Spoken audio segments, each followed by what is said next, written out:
Edward Ross. Ed Roybal was a member of the Los Angeles, California, City Council for 13 years and of the U.S. House of Representatives for 30 years. Biography. Roybal was born on February 10, 1916, into a Hispanic family that traced its roots in Albuquerque, New Mexico back hundreds of years, to the Roybals who settled the area before the founding of Santa Fe. In 1922, a railroad strike prevented his father from being able to work, and Roybal, age 6, was brought his family to the East Los Angeles neighborhood of Boyle Heights, where he graduated from Roosevelt High School in 1934.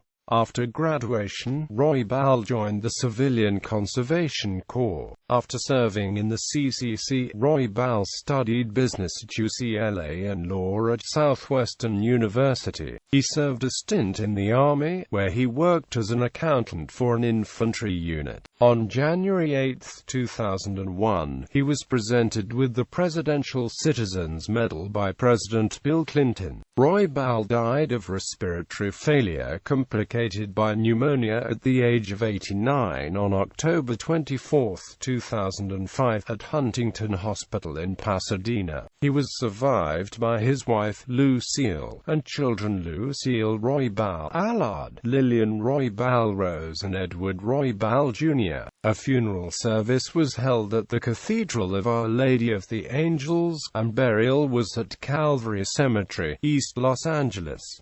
Public service. Community. In 1942, Roybal began work as a public health educator with the California Tuberculosis Association. Upon returning home, he began work as Director of Health Education for the Los Angeles County Tuberculosis and Health Association, a position he held until 1949. In 1949, Roybal teamed with local organizer Fred Ross and a group of people who had supported his earlier campaign to form the Community Service Organization, which tied together a variety of religious, political, and organized labor groups to fight local discrimination. The organization, which organized get-out-the-vote drives, did not explicitly endorse candidates, but Roybal's presence as president of the organization and the personal endorsements of many of its members helped form a groundswell of support that contributed to Roybal's victory. In 1960, Roybal helped organize the Mexican-American Political Association and served as its first president from 1960 to 1962. After retiring from Congress, Roybal founded the Lucille and Edward R. Roybal Foundation, which awards scholarships to Latino students pursuing careers in the field of health. Edward R. Roybal lived the rest of his life in Pasadena, California as one of the deans of local and national politics, endorsing several candidates in elections throughout the region. City Council elections. See Los Angeles municipal election returns 1947 and after. In 1947, Roybal ran to fill the Los Angeles City Council District 9 seat held by Parley Parkett Christensen. The district, which included Boyle Heights, Bunker Hill, Civic Center, Chinatown, Little Tokyo, and the Central Avenue corridor, was then 45% white, 34% Latino, 15% African American, and 6% other residents.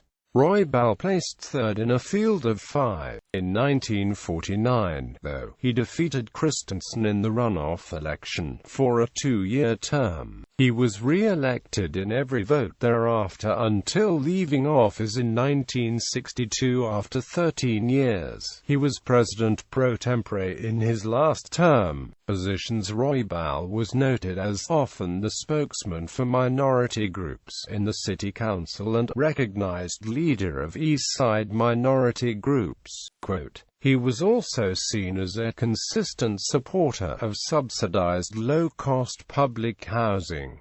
Other positions taken. Communists. 1950. Roybal cast the sole negative vote against an ordinance that required communists and other subversives to register with the police.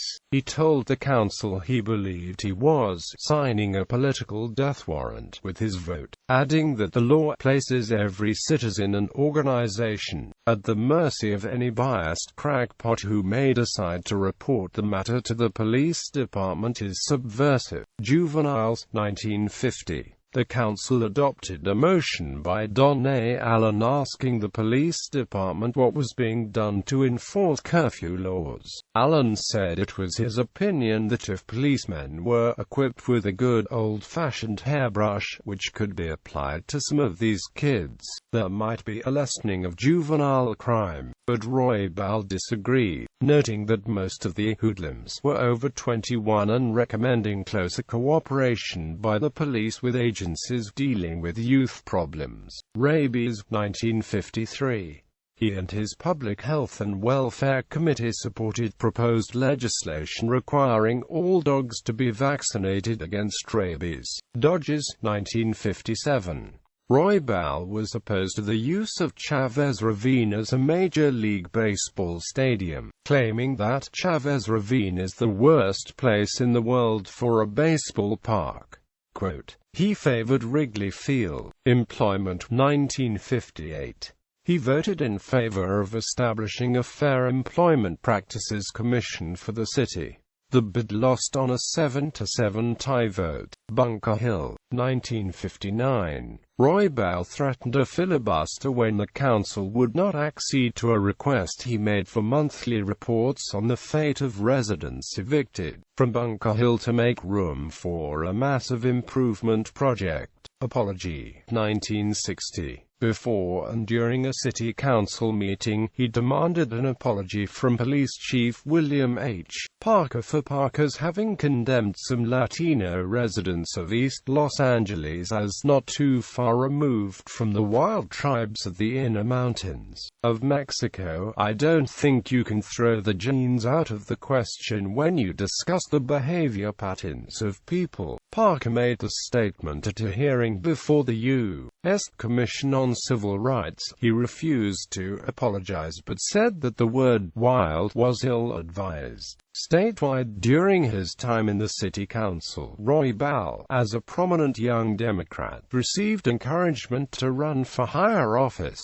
In 1954, he lost an effort to become lieutenant governor despite receiving more votes than the Democratic candidate. Board of Supervisors running in 1958 against Ernest E. Debs for a seat on the Los Angeles County Board of Supervisors. Roybal lost a bitterly contested election in which he held a slim lead on election night, but lost after 4 recounts gave the election to Debs, fueling suspicions of voter fraud. U.S. Congress. Despite this, Roybal ran for Congress in 1962, winning election in the 25th District, an area that included his native Boyle Heights, the larger East Los Angeles area, downtown, and parts of Hollywood. Beginning his term in 1963, he became the first Latino congressperson from California since the 1879 election of Romualdo Pacheco. As congressman, Roybal was generally known for a low-key legislative style. In his first term, he served on the Interior and Insular Affairs Committee and the Post Office Committee. In his next term, he served on the Foreign Affairs Committee and on the Veterans Affairs Committee. Beginning in 1971, he served on the House Appropriations Committee for more than 2 decades and authored a number of bills, many of which were not universally popular, which offered support for groups he saw as disenfranchised. Many of his actions were on behalf of veterans, the elderly, and Mexican Americans.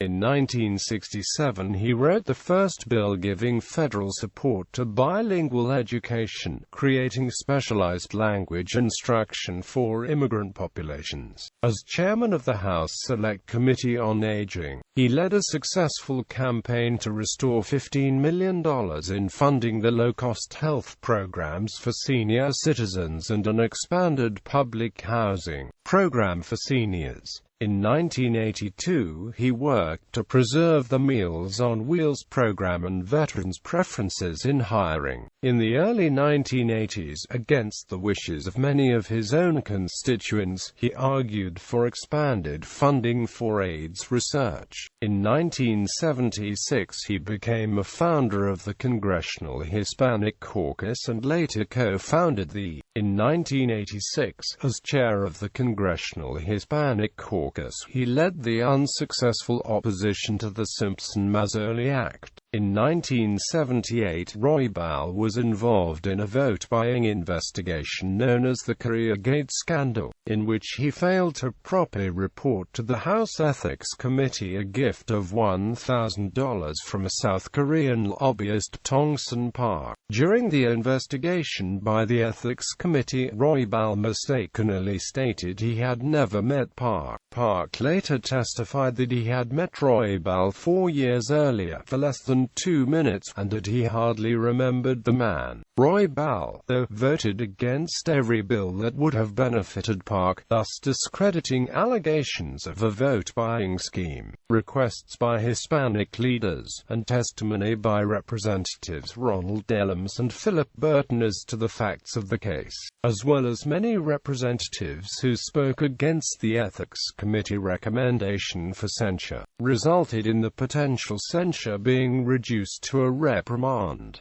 In a letter dated November 29, 1978, Thomas H.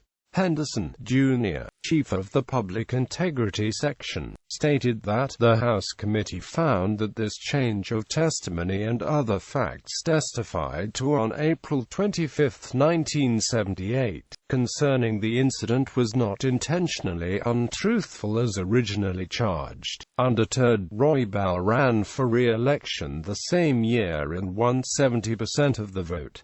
Roybal retired in 1993 after 30 years in office. That year, following redistricting, his daughter Lucille Roybal Allard became the representative for the 33rd District, which contained part of Roybal's district, while Xavier Becerra, with Roybal's endorsement, won election in 30th District, which included much of the remaining territory of Roybal's former 25th District. Legacy. At the time of his death, more buildings in Los Angeles and in the nation were named after him than any other single person. Among the buildings named for Roybal are the Edward R. Roybal Federal Building, located in what had been his home district in California, and the main campus of the Centers for Disease Control in Atlanta, Georgia. California State University, Los Angeles is home to the Edward R. Roybal Institute for Applied Gerontology. On March 25, 2008, the Los Angeles Unified School District Board of Education voted to name Central Los Angeles High School No. 11 as Edward R. Roybal Learning Center. The school opened on September 3, 2008. Every February, on or near Roybal's birthday, the National Association of Latino elected and appointed officials hosts the Edward R. Roybal Legacy Gala in Washington, D.C., as a tribute to the contributions he made to the nation, to NALEO and to the NALEO Educational Fund, of which he was the founder emeritus.